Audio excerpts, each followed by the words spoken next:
Welcome to Southern Fried Baseball, brought to you by College Baseball Central, bringing you 90 feet closer to the greatest show on dirt.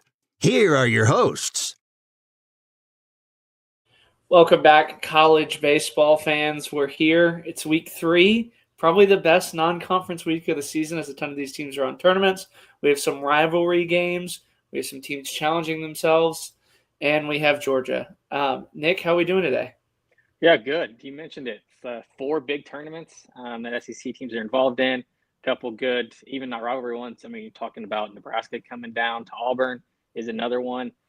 So, yeah, there's some good ones, especially coming off of midweek where there were definitely some surprising upsets that some SEC teams took.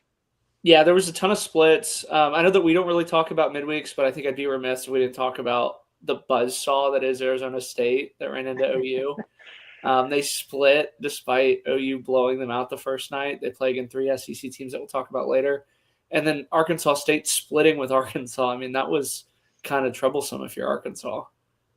Yeah, it didn't look pretty. And especially, once again, just the offense did not show up. I mean, you don't expect the pitching staff to give up 12 to Arkansas State either on Tuesday.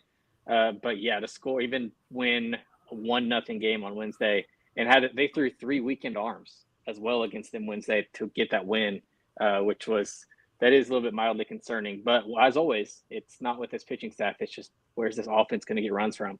Yeah, I mean, it always seems like they're either really, really hot or really, really cold. Let's jump into it. This is pair ratings. Ooh, that's the wrong format. Hold on a second. Let me see. There we go.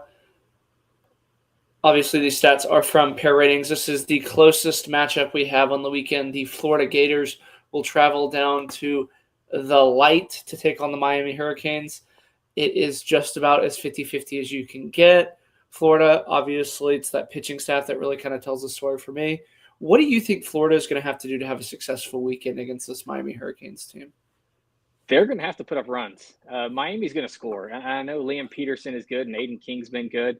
We'll see kind of what they do Sundays. But, yeah, they're definitely going to have to score because Miami's going to get theirs. And especially when they're throwing arms like A.J. Siskar, Lorenzo Calera for Miami, who have been around and are experienced, and they're also playing at home, that's going to help. I mean, they're leading the country in home runs and strikeouts. That's like 2022 Tennessee type stuff. Now, their schedule you can debate, obviously, is a reason for it, but it's not like Florida has played a gauntlet either. So this weekend is going to tell a lot, and not just about Florida, but also about Miami. I'm going to take Florida. I think Florida takes 2 of 3, just because for some reason, Sully has just owned this matchup. And it could be Miami's been down a little bit, probably the past, 6-7 years or so. So that is part of it. But, yeah, I think if I had to, separate it, I will say Miami wins Friday, Florida wins Saturday, and then Sunday could be a 10-9, go either way. But I'll take Florida just because Florida seems to have owned them lately. Yeah, that's the thing for me is for as good as Liam Peterson, Aiden King, and Cooper Walls are, they're going to give up at least 5-6 runs in one of these games. Maybe not Aiden King. He's been good. I know. I was just saying, and Peterson was really good last week too. It was kind of that's the thing for me. I mean, they're 19-1. Again, you can talk about the schedules and stuff like that, but I mean, Miami has just been dragging everybody. I mean, they're setting school records for runs. You mentioned that Kevin O'Sullivan's kind of owned Miami the past few years. I think it's been a real measuring stick game for Miami, where they kind of have been teetering on if they're kind of going to stay in the hunt or be good or not, and then Florida rolls in and kind of destroys them. I don't think that's going to be the case this year. I mean, this is probably one of the better Miami teams in the last 5 or 6 years, in my opinion. And I think it's going to be an all-out war. It's probably going to be like a preview of a super regional, in my opinion, as these two teams will probably face each other in the postseason.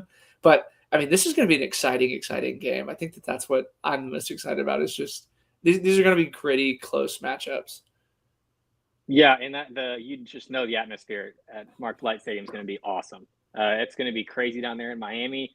It's going to be a lot of fun. And, I mean, like you said, with these two teams probably being paired up, there's so much recruiting involved with these two teams as well, like between those two and Florida State within just the state lines of Florida being such a hotbed for recruits. these games matter, and Florida seems to right now at least get the better of them in the recruiting world, and they could this one series could technically turn that around a little bit for Miami. Yeah, I mean it's and also these guys have played against each other too. A lot of these Florida guys are on the same travel teams or playing against each other, like we've done with every single one. Let's go ahead and do a pick-em, picking it by game. How do you think the series plays out? Yeah, that's why I think Miami goes. I think Miami takes Friday, Florida takes Saturday and Sunday. I think Florida takes Friday and Saturday. Miami gets them on Sunday. Who's your X factor for the Florida Gators for them to be successful? I'm going to say Cade Kurland, just because we know the talent is there, and this season he's been good when he's been on the field. But can you once it just seems like another year where something's lingering again. So if he plays all 3 games, they need him to be, especially in the middle of that lineup that has enough thump. They need him as kind of the high average guy that could hit 350 to 400-ish this year. They need him to be hot this weekend. If he struggles in the middle of that lineup, that kind of changes the whole depth that they have. Yeah, I would 100% agree with that. If they can get, a 300 weekend out of him, I think that'll go a long way.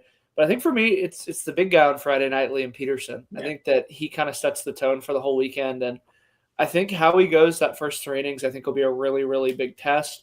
If Miami chases him in those first 3 innings, it's going to be a long, long weekend for Sully and co. But, if he shoves going 7 innings, 10 Ks, you kind of will open your eyes and go, okay, now they got King and Walls coming behind it. I feel really, really good about Florida. I think it all starts at the top with Liam Peterson. Yep. Moving over to another big rivalry game, the South Carolina Gamecocks will be doing their 1-1-1 against the Clemson Tigers. Pair gives it a 75% chance on Friday night. They give it an 84% chance. South Carolina at 6-3, while Clemson is 8-0. If you'll notice in the pair stats, there's something I want to point out.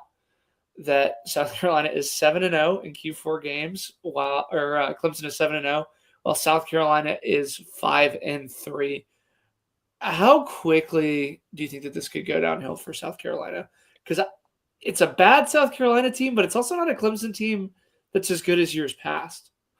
I disagree with you on that. I have Clemson as one of my Omaha 8 teams. You think it is? Yeah, I think this pitching staff is a top 3 starting staff in the ACC. You're talking Aiden Kanak is probably has a chance to win ACC Pitcher of the Year this year. So that's going to be a tough one on Friday. And I don't know, you say go downhill. How much farther can they go downhill? Losing to Queens and giving Queens their first ever P4 win yesterday is a terrible look. The fan base was already on thin ice, and now it just seems like that was kind of what broke them. I think Clemson sweeps here. I don't really – I would like to see some fight out of South Carolina for sure, but I really don't think their offense is good enough to beat Kanak or Titsworth on Saturday.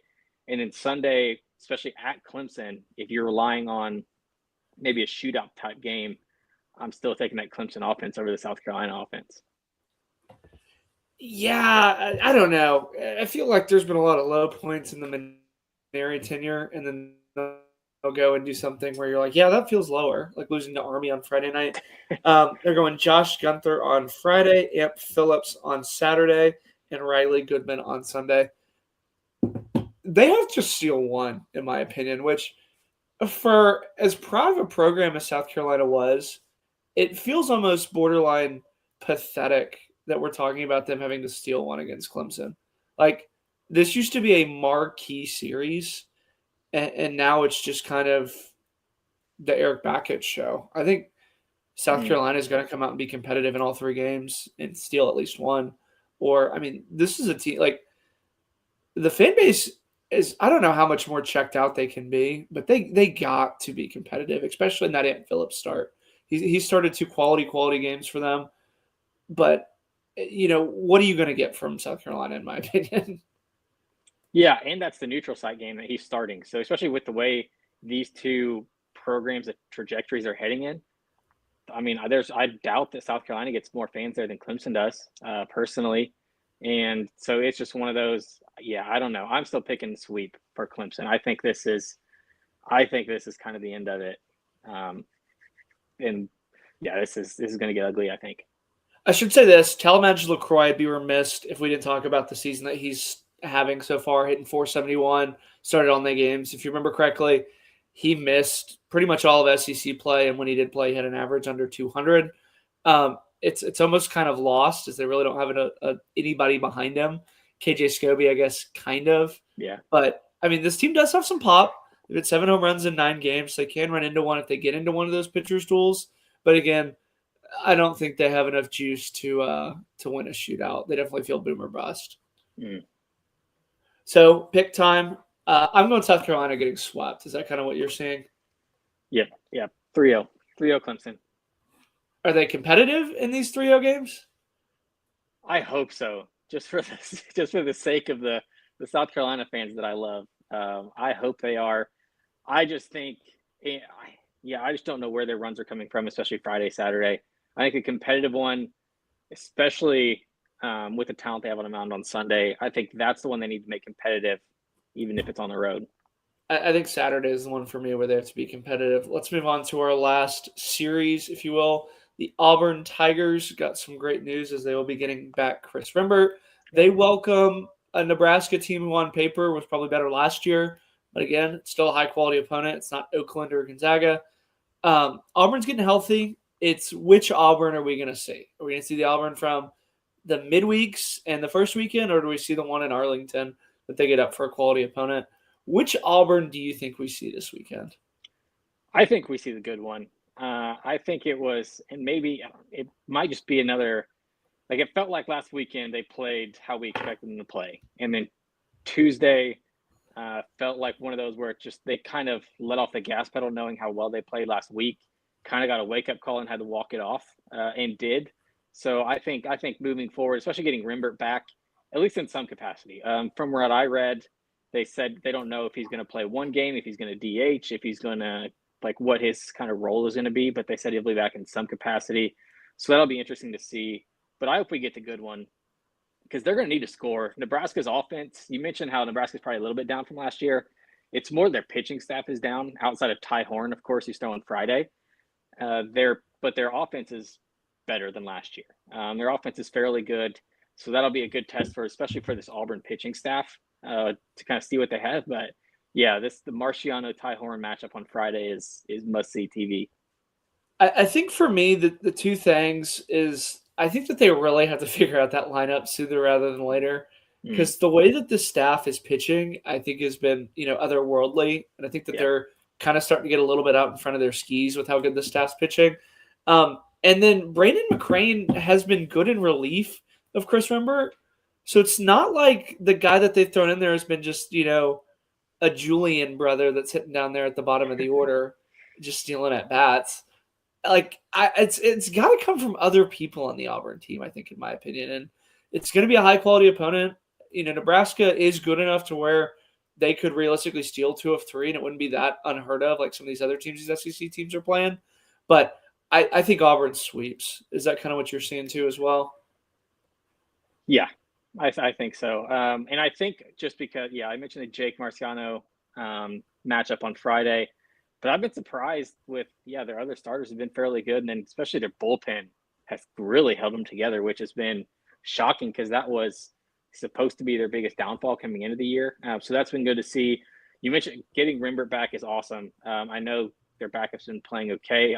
I mean, definitely serviceable, but he's such a difference maker. It's like you're talking about all SEC second baseman, talking about probably the second or third best odds to win SEC Player of the Year coming into it.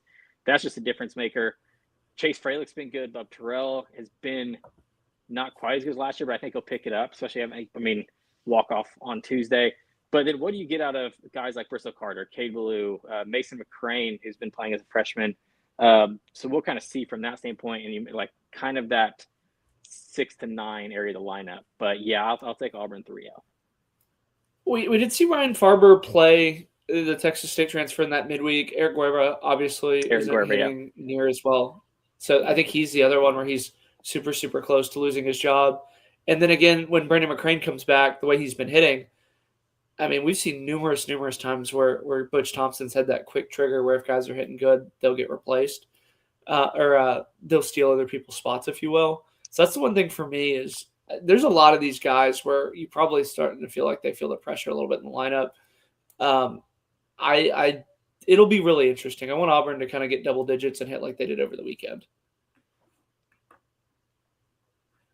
Let's move on into the tournaments as we'll kind of breeze past some of these pair games. Just stop if you want to talk about any of them. Georgia takes on Oakland, who's ranked 282. The Oklahoma Sooners take on 163 Gonzaga. Arkansas plays 224 UT Arlington. LSU plays 284 Dartmouth. And then St. John's in Kentucky. All of those seem pretty straightforward, in my opinion. I think that those will all be sweeps. Do you see anything? Any of those teams that you picked to win a game? I would say for Oklahoma to be careful. Gonzaga's pitching staff is no joke, especially in that ballpark. They can keep it low scoring, and we've seen the last 2 days with them struggling against Arizona State pitching staff that they're not quite hitting as well as they did that opening weekend, and we kind of felt that opening weekend was a little bit, I don't even know how to say it, was better than we expected, it feels like fool's gold a little bit. That's not what that offense is going to be all year. They're not going to average. They're averaging 10.9 runs a game right now, and that's not going to be sustainable. They didn't play Coppin. I'm talking about but coming the weekend. The weekend where it was. Yeah, I actually think Coppin messed them up a little bit, facing such bad pitching and facing so many walks. Those scores were crazy. And then they come out flat against Arizona State. I think that this will be a good test against a high quality. But I mean, Gonzaga can't really hit. So that's the thing for me. You've seen in that ballpark, like it's one of those things where it's like a 3-2, 2-1 type game with the arms that Gonzaga has, where it's one hit makes all the difference. So I could see them. That's why I just said B. I don't think they lose one, but I would say out of the 4 you mentioned, I think they're the ones that could see the most issues. Yeah, I don't think LSU or Georgia or Arkansas really kind of do any damage. It wouldn't surprise me if all 3 of those are run rolls. But how about Missouri? They've quietly rattled off 5 in a row. You know, they run rolled New Haven. They run rolled Arkansas, Pine Bluff. So, I mean, they had 4 straight games where they run rolled people. Are they going to be better? I know that's weird to say because these are bad teams, but if you remember correctly, they also lost 2 of 3 in an HBCU tournament last year. Yeah, and now they're getting North Dakota State, who's coming in at 1-7. The schedule is definitely in their favor next week. Illinois, Chicago, who's 3-4. So definitely the schedule's in their favor. And hey, I'm the one before the season started when I said that Missouri is going to win more than 3 games this year, and you said no, or you said you'd be surprised. So, like I said, I do think they're better. I think their offense is better than anything, and their pitching staff it should be improved from last year. So my answer to that is yes. Missouri is absolutely better than last year. And now how much better we won't know until SEC play starts. Yeah, I think that's it for me. But, I mean, even just from an RPI standpoint, because I know that was a very big thing last year, is a lot of these teams, had Missouri kind of cater their RPI.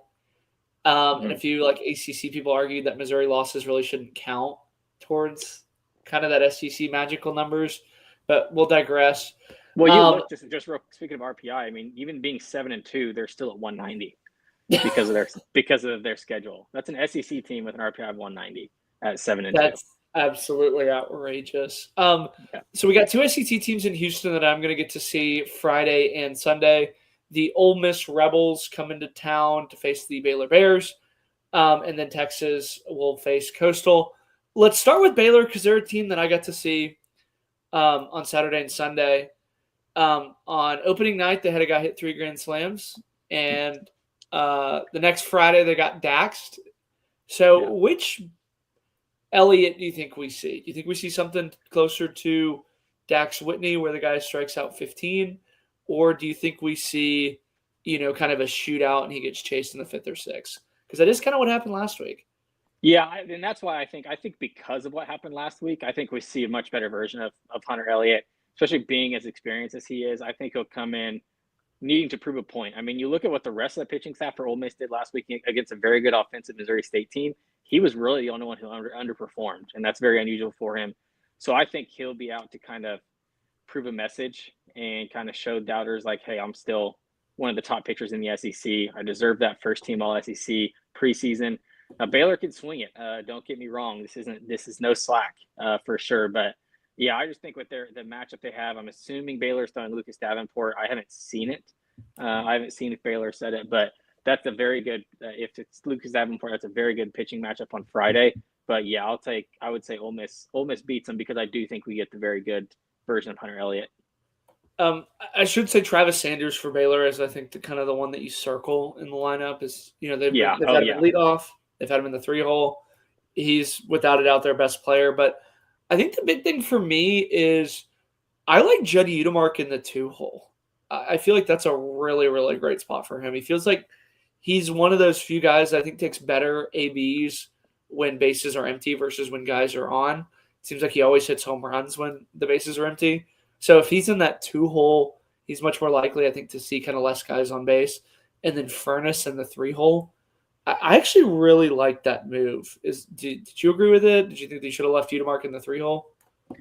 No, I think Udemark get it too. I think that's sort of like the newfound philosophy where it's like I think your best hitter should be hitting second personally, and that's just kind of my thing. Get him as many at bats as possible.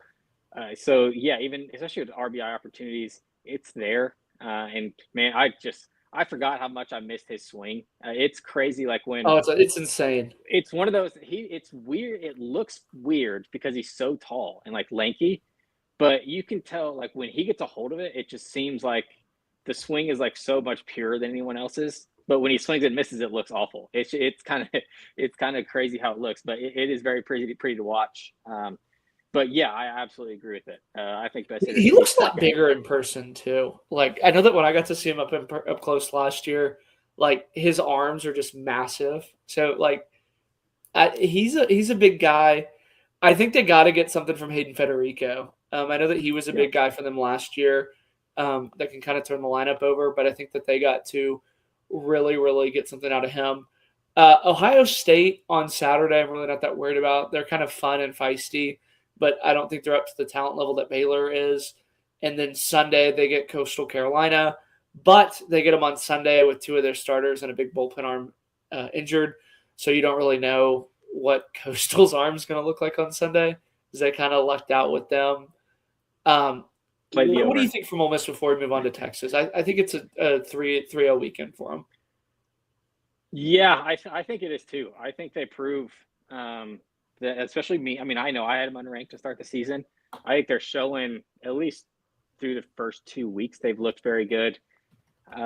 This weekend should show a lot. I think we'll see, like you mentioned, Ohio State, they should handle. Coastal Carolina is going to be throwing, because you started to talk about they're missing their top 2 guys in Hayden Johnson and Cam Fluke. So they'll technically be throwing their number 5 starter against Ole Miss on Sunday. That's kind of a bad recipe. But I guess the way to look at it is, Sunday is going to be an over. I think Ole Miss and Coastal, you're talking about a shootout. That could be like that'll be a fun 13-11 type game down there. So that one's going to be a lot of fun, and anybody could take it. But I would say if Coastal Carolina was healthy, they're the better team. But I think Ole Miss getting them, especially on Sunday, is very helpful, and they probably go 3-0. Yeah, I think that's how it is too. Let's move on to the Texas Longhorns. Again, they're probably the most happy that Coastal is without Cam Fluke, as they miss him. They get Coastal Friday, Baylor Saturday. Really a rivalry renewed. I think I saw a stat from Danny Davis that said Baylor and Texas had played every year for the last 100 years, excluding last year, games that they missed during World War II and then the pandemic. So it's good to kind of see that rivalry back again, as they're only about an hour and a half from each other. And then Sunday they get Ohio State. That's the Volantis start, so I do kind of feel a little bit bad for Ohio State there. But Volantis has an ERA of 0.00. Ruger has an ERA of 1.64, and Luke Harrison has an ERA of 1.68 on Saturday as the quote-unquote worst. Yeah. What holes do you think this Texas team has right now? Because it really is hard to find some holes in this team. It really is. You know what? And this kind of sounds blasphemous a little bit. I think they're playing better than LSU is right now. I think they're probably the top SEC team if you just look at it. We talked about how good this pitching staff is, and you named off the starter stats. But then you look at Max Grubbs and Thomas Burns in the bullpen. just as good as anybody, like from a bullpen standpoint. And for reference, Burns has the second highest ERA of anybody correct, on the team. but we know what he is. But that was also because But of it's one not, outing. and it's and when I say that, you're like, oh, is his ERA in the 5s or 6s, and he just hasn't thrown a lot of innings? No, it's 2.45. So that just kind of speaks to how ridiculous. And it's also one outing where he gave up 2 runs. So it's kind of, that's weird from that standpoint. But yeah, Aiden Robbins has been insane ever since he got on campus. He's by far been their best hitter. Jonah Williams DH'd all weekend, so I'm interested to see what he's doing or where they play, if they just DH him all weekend, because right now you cannot take Ashton Larson out of the offense, and you definitely can't take Anthony Pack, the true freshman. You can't take him out of the lineup. And Schloss even said that during a press conference. I think it was towards the beginning of this week sometime or at the end of last weekend, where they asked him about Peck and what they thought about him moving forward. And he's like, that kid's not coming out of the lineup. And he's been so good. So the question was the depth of this lineup, because we kind of knew what we were getting from Tenney, Robbins, Adrian Rodriguez at the top, Mendoza. We knew at the top of the order was going to be. But if these guys at the bottom of the order is hitting as well as they have shown, then that changes the ceiling for this team to possibly be the best team in the country. Yeah, I think they're playing like the best team in the country. Mm-hmm. Ashton Larson was a guy that they got really, really late. He's hitting 350 for him and making diving plays. Mendoza's added power numbers. Robbins has added power numbers. Timo Becerra, who's kind of the guy who I thought was going to be the odd man out in that infield, he's hitting over 300 and playing really, really good defense. Yeah, he's looking at third, and he never even played there before, so that is a very good sign. Borba, too, has kind of been waiting to heat up a little bit. I think that's the other scary thing is, one, I don't see how this pitching staff has like a bad weekend with how many arms that they can roll out. And then two, it feels like the lineup hasn't even peaked yet. Like there's a lot of guys that we're talking about where it's like, okay, I could see him hitting a little bit better. Obviously, Pack is going to have his freshman moments. Yeah. You don't know if Larson's going to return back to Timo's another guy. But, again, we haven't even talked about Josh Livingstone, the Wichita State transfer who was just parking him. He's kind of the guy without the position as the odd man out. Yep. I think it's going to be a scary weekend for anybody playing Texas. I think they roll Baylor. I think they actually run it up a little bit. Ohio State on Sunday, again. It's Volantis versus whoever Ohio State Sunday guy is going to roll out. I kind of wish Texas was in a little bit more competitive of a tournament. That's the only thing that I'm kind of remiss about, is it really hasn't played up for them. Like they probably, like, I would go as far as to say Michigan State might be a better opponent than Baylor and Ohio State. I don't know. I'm still a toss up on Baylor. I don't think they're that bad. And they also gave Baylor Texas the Saturday night kind of primetime game, so they're expecting a big crowd there. So that should be a lot of fun. Obviously, Texas will outdraw Baylor, but it should still be a good crowd. And when they schedule this, especially when the tournament, you're thinking Cam Fluke against Texas is kind of how you schedule it. So I think it was a good tournament for Texas to get in, especially when you're traveling a couple hours to Houston. So that's kind of a good one. But no, I would say everybody, the Coastal and Baylor, I think are better than Michigan State. Ohio State is probably on par or maybe a little bit worse. But yeah, Texas should sweep through this 3-0 just because of, I wish we were getting fluky against this Texas offense. I wish it was A&M and Texas switched and Texas was up in Arlington this weekend, or even Tennessee. Like, just I would have loved to have seen them against UCLA and in Virginia Tech. I think it's a 3-0 weekend. I don't even think Texas really sweats. Which in my opinion, I think the only thing that they're kind of worried about is that they haven't really been challenged. So you don't know what they're going to see until SEC play. I know some coaches really like to go out and challenge themselves. That's really the only worry, if I will, about Texas. That and some of these arms really aren't getting a ton of work because their starters are going so deep. But, I mean, these are good problems to have if you're Texas. Yeah, absolutely. The Alabama Crimson Tide, who probably have the most inverse of Texas, as this has kind of turned into a little bit better field than we thought at the beginning of the season. They get Oregon State, Iowa, and then the University of Houston. They get Iowa on Friday. They get Kleinschmidt with Oregon State on Saturday, and then Houston on Sunday with Richie Roman. Houston has a really good Sunday guy, and Oregon State has a really good Saturday guy. So I think Alabama's going to really, really have to step up their competition if they want to come out and win this Frisco Classic. Yeah, I mean, we saw it can happen against good competition. They finally played somebody and they got 10-run ruled on Tuesday. Southern Miss just wiped them, and that's it. The problem again.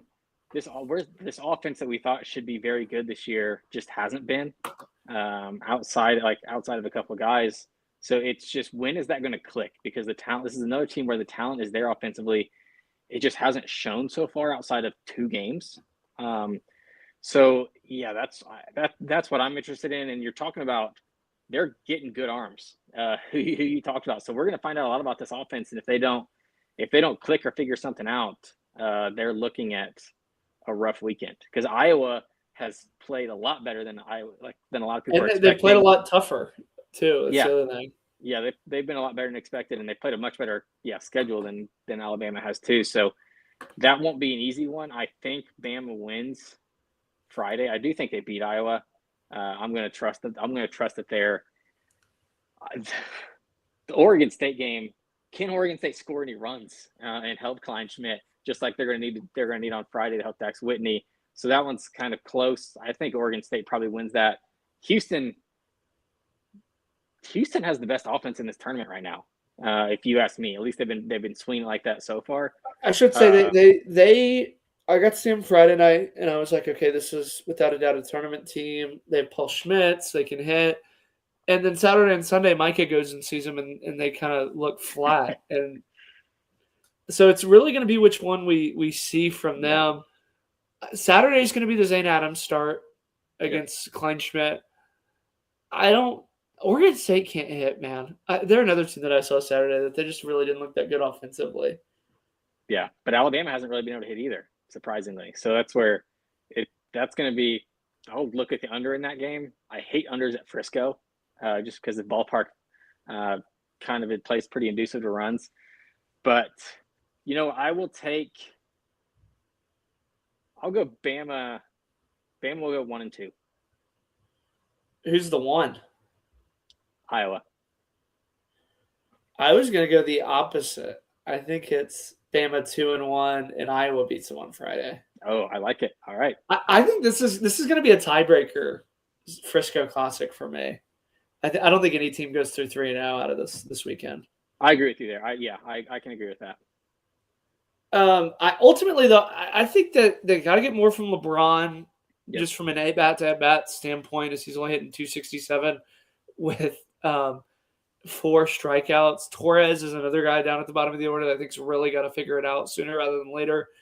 Because again, Brady Neal's not going to hit 350 the entire year. Like, that's just not going to happen. Yeah, Bryce Fowler. Yeah, they got to get more production any way that they can. I think LeBron's got to prove that he's LeBron. But I think he's my he's my X factor this weekend. Who's your X factor? Just because the game I picked, I think Tyler Fay is. I think that's a big, especially coming off the 10-run rule against Southern Miss. Somebody needs to right the ship for him, and I think a good starting pitching outing on Friday kind of could change how their momentum is going for the rest of the weekend. Yeah, I mean, it is such a big momentum game. We saw that with LeBron. Let's move on to the Las Vegas Classic. Oregon, Arizona, Vanderbilt, and UC Irvine. The Arizona one, again, probably looked a little bit better 3 weeks ago. Is this the weekend they figure it out, though? Because if you remember correctly, they stunk it up in Arlington and then rolled into Houston and beat everybody. Yeah, is this the weekend where they bounce back? This is a different kind of just stunk it up so far this year. Like, they literally cannot score. They're averaging 2.8 runs a game right now, which is absurd for an offense that should be that can usually recruit talented hitters. They're just not hitting.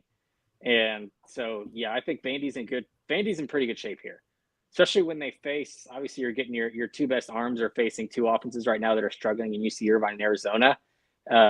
So that's a very good matchup for him. So Austin Nye is the one who's going into Arizona, and that's not exactly, I don't think that's a very good matchup for Arizona. So yeah, I think Vandy finishes this one 2-1. I think Oregon beats them Sunday, just because I think it will be a little bit of a run scoring type of game, especially in Vegas. These totals kind of get crazy up there. So I'll say Oregon beats Vandy, but Vandy goes 2-1. Was it last year when Texas went up there and just like run ruled everybody and scored like 15 runs? 2 years ago, yeah, 2 years ago.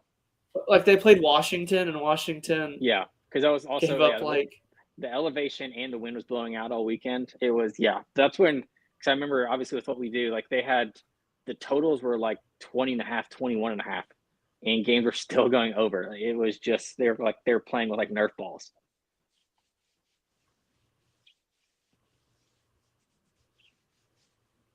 What do you have Vandy going? I think they go 3-0. I think that I mentioned it that Arizona kind of had a redemption when they came back. I think it's going to be Vanderbilt. You know, they're a team that we saw 2-3 weeks ago in Arlington, and they look like they were playing slap happy the clown baseball. And I think, you know, they've kind of figured it out. They've gone home. They've dominated some really, really inferior opponents. The home run numbers weren't anomalies. I really think that this is going to be a coming out party for the Vanderbilt Commodores. I just don't think they're as good as Oregon personally. I mean, I have Oregon ranked 20 in the rankings we do. I have Oregon ranked 23rd. I don't have Vandy ranked. So I just think the better team to me is Oregon, and they've looked like it so far. I think Oregon's the second best team in the Big Ten. I think I'm riding with the Ducks over Vandy on Sunday, but Vandy takes the first two. Do you give Irvine or Arizona any of them? I actually think Irvine has the best shot at beating them. I think they beat Oregon on Sunday. I don't really think Oregon's really that good. I think Oregon's very good. So I have Oregon going 3-0. I think the scare would be for, I think, with Trevor Hansen is the one going against Vandy. And obviously he's a stud Friday night ace. And that's where we'll find out a lot about this Vanderbilt offense. And if he keeps them at bay, that's when they could run into some real danger. I mean, it is such a pitching game. I know that I saw Vandy on Sunday, and their pitching, again, didn't look very good. So it'll be interesting. I think this is one where they got to really, really stay in front of the bullpen because they're not going to hit their way out of it. We're saving the best for last, if you will. The college baseball series. I am going to be there Saturday.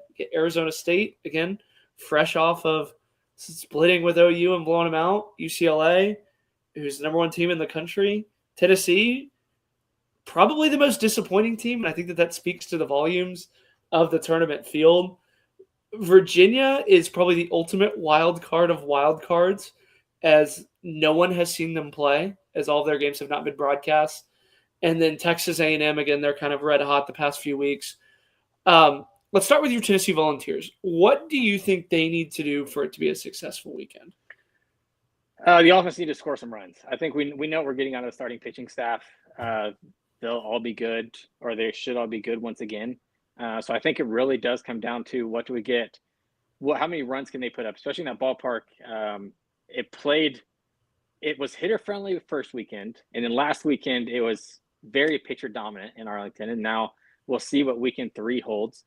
But yeah, it just comes down to the offense for me. I don't see any of these pitchers getting, especially with their schedule's not easy, obviously. Getting especially the first, I think it's the first 2. It should be, UCLA Friday, Arizona State Saturday. So you're getting 2 very good offenses right off the bat. But I trust these starting pitchers to keep them kind of at bay. But yeah, I think the offense can carry them. There's no reason they should lose to Virginia Tech on Sunday. Absolutely, there's no reason. So I think at worst they go 1-2, and we'll see if they can steal one against Arizona State. I still don't know what to think of this Arizona State team. Has especially looked very good off the bat, but it still feels like there's a lot of question marks I have. So we'll kind of see how that goes. But yeah, I don't see them beating UCLA on Friday. I think UCLA is the best team in the country. Them or Texas. So yeah, I think that's a very tough one to open up with in Arlington. Yeah, I should say I think Tennessee actually got the best draw that you could get in a tournament like this, because they get Tegan Kuhns against UCLA. That's probably the guy that they feel the most about. And then Virginia Tech has a really, really good Friday night guy, and the staff outside of that really isn't that good. Correct. Arizona State, I mean, you'd rather play them earlier than later, the way that offense has been swinging it. But you don't want to play them Friday, though. I wouldn't want to play Arizona State Friday. Outside of that. Yeah, I was going to say. Just but because of Cole Carlone is So good. Even going back to the Tracy days at Arizona State, it's always been one step forward, two steps back with them. That just when you kind of think that they're a legit team, they roll. Like, remember when they had Burns and they were kind of riding a little bit higher, and then A&M and TCU swept them out of the weekend? I don't know if that's what happens, but that's kind of the concern that I always have when picking Arizona State is, do we always get that disappointing, like, losing to a Tech in a weekend series? It's always a mixed bag for me in Arizona State, because I think realistically this could be an Arizona State UCLA show. But, I mean, it is hard to bet against the SEC. Yeah, I mean, I guess we can just because this is a good transition we can just go hit Mississippi State next, because that's who starts out with Arizona State. And when you look at it, Arizona State has the pitching advantage on Friday. So that's where I'm kind of interested. That's going to be an awesome game to see, just because these two offenses, I think, are fairly similar between Mississippi State and Arizona State. Especially Mississippi State, I still want to see them play somebody. To be honest, we've been asking for that for the first couple of weeks.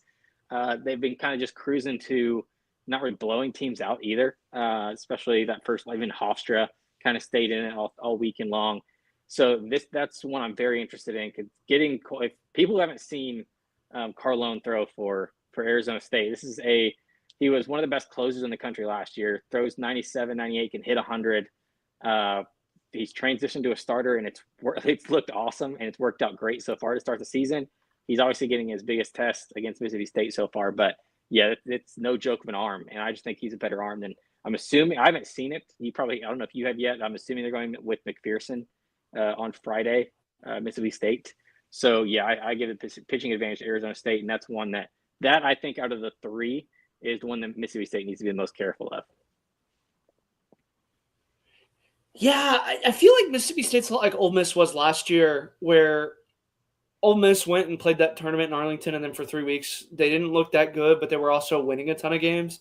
Yeah. I feel like that's Mississippi State in inverse. Like, we really don't know how good this Mississippi State team is. Again, we're going to figure it out really fast about 3 o'clock on Sunday or on Saturday, if they're a legit team or not, based off what happens against Arizona State.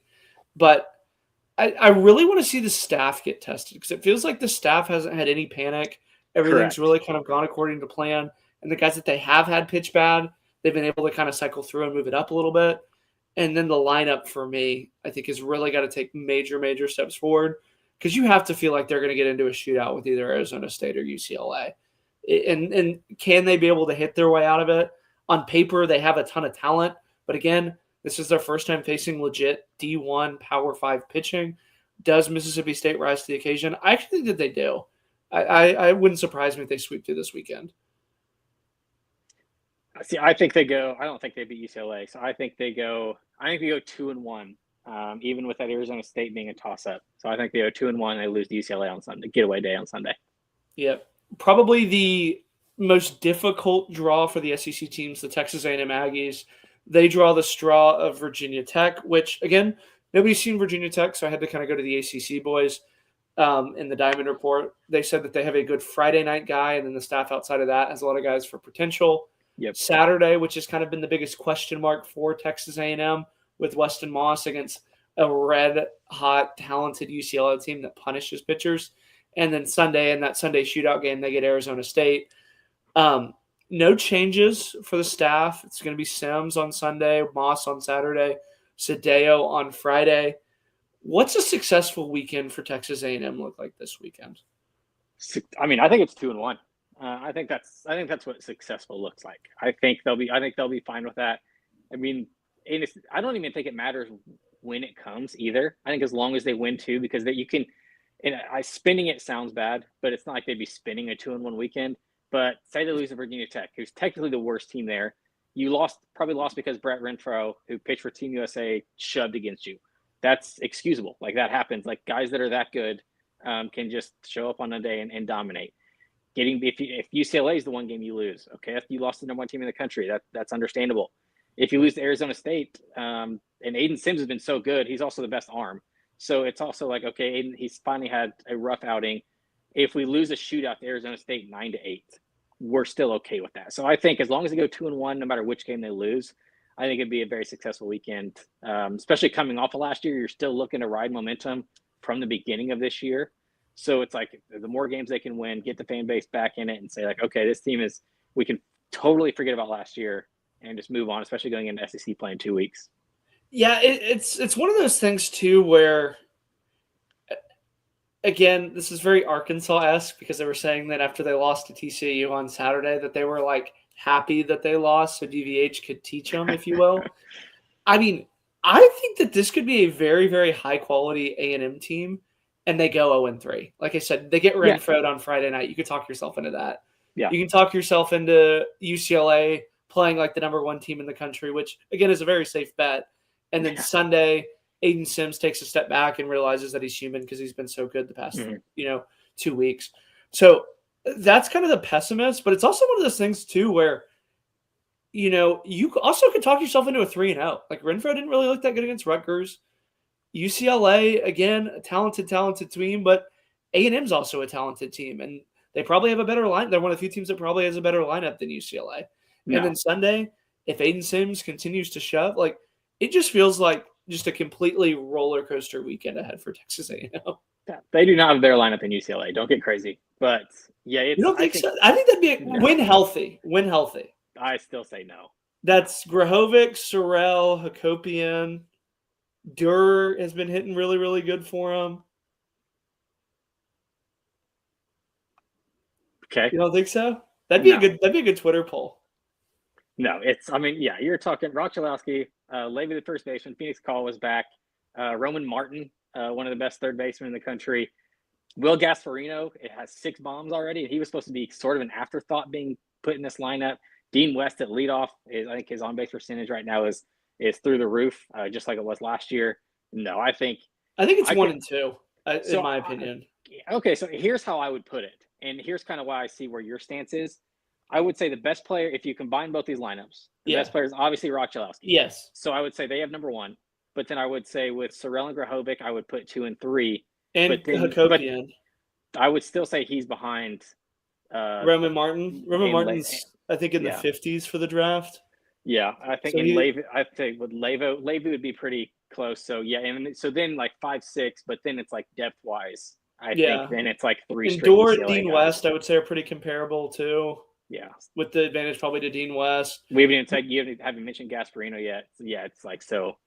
Yeah, that'd be a good one to go position by position and see which one has it, because it's going to be, again, when healthy. That's the other thing, is this team's been plagued by the injury bug.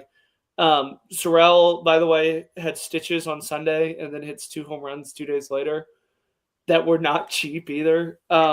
Hakopian, first it was a sickness, and then now it's a back, and it's also kind of starting to turn into a prolonged thing. What would your worry meter be with Chris Hakopian playing? I mean, I would honestly, I would sit him. I think if it's something like, especially with backs, like just history-wise, I broke my back in high school, and it's something that has lingered with me literally to this day, and I can still feel it. So it's one of those things, and especially it was when it felt the best was when I was in college and doing all that stuff, obviously kind of in that prime situation. But it's one of those where it's like, if you don't take care of your back, especially, and it's like a soft tissue thing, it's something you don't want lingering the entire season. And especially with their schedule, playing in the SEC gives them the luxury of, okay, if we sit one of our best hitters this weekend, say we go 0-3, still the whole season's in front of you. And if you win whatever 13, 14 games in the SEC, at minimum, you're getting in the tournament and your goal is met. And then you just play it on from there. So I think, especially if it's something like that has potential. Now, I don't know what it is. There's been kind of just stuff that's being just put out there, but it doesn't sound like they're actually saying what it is for sure. But if it is something that could linger, then I don't see why you play him and risk it, either 1, getting worse, or 2, having it be something that could last for the next 3 months. And again, similar to what we're having with Rembert, where we want to clarify that, Hakopian's much better than Sawyer Farr, but Sawyer Farr's played really, really good in relief of Hakopian. So it's not like Sawyer Farr's sitting under 200 and you're just begging Hakopian to come back. Yeah, it's a weird one though. But here's your question. With A&M, like I said, in the schedule, Tennessee and what they did against Kent State, and then Mississippi State being, I think, completely an unknown. Do you worry if the SEC goes like 2-7 or a 1-8 that it worries about the conference's perception in a tournament like this? Or is it one of those things where, okay, Tennessee's realistically bottom half of the SEC, A&M's a consensus bottom half of the SEC, where UCLA and Arizona State are the class of their conferences? I think it's definitely a worry. And especially if they go like 1-8 or 2-7, first one, I'd be shocked. That would not be a good showing. But yeah, it would be a bad look. And I say that because of also how the first 2 weeks have gone for the conference. Just like when you put everything together, there's been some very bad losses so far. There's been some close wins that shouldn't have even possibly been wins.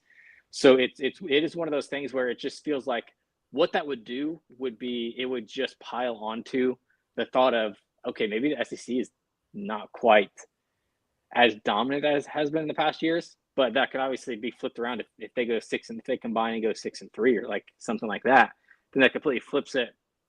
But yeah, it's definitely is, and I hate to say it's a make or break tournament because it's absolutely not. Like we'll find out more a lot later, but yeah, if some of these teams get smacked around, then there's definitely discussions are going to be had, especially with how good the ACC has looked so far.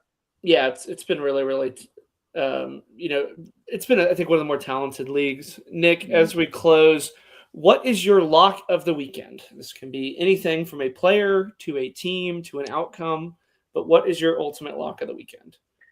Oh, just hitting me out of nowhere. Let me think real quick. You go if you have one.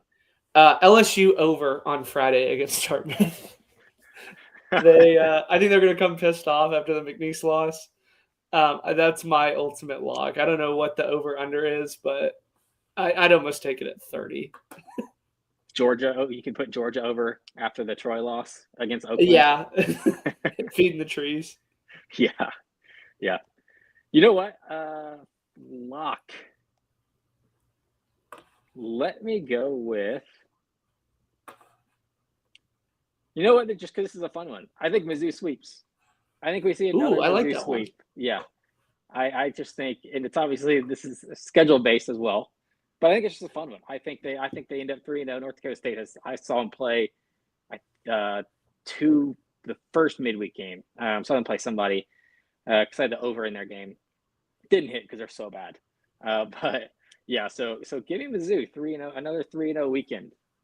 I like that. That's all we have time for. Once again, this has been Jake and Nick. We'll be back here Monday at 7-6 Central to overreact to the team that probably looks the worst this weekend, underreact to Georgia and LSU, and all things in between. Thanks, everybody. We'll see you Monday.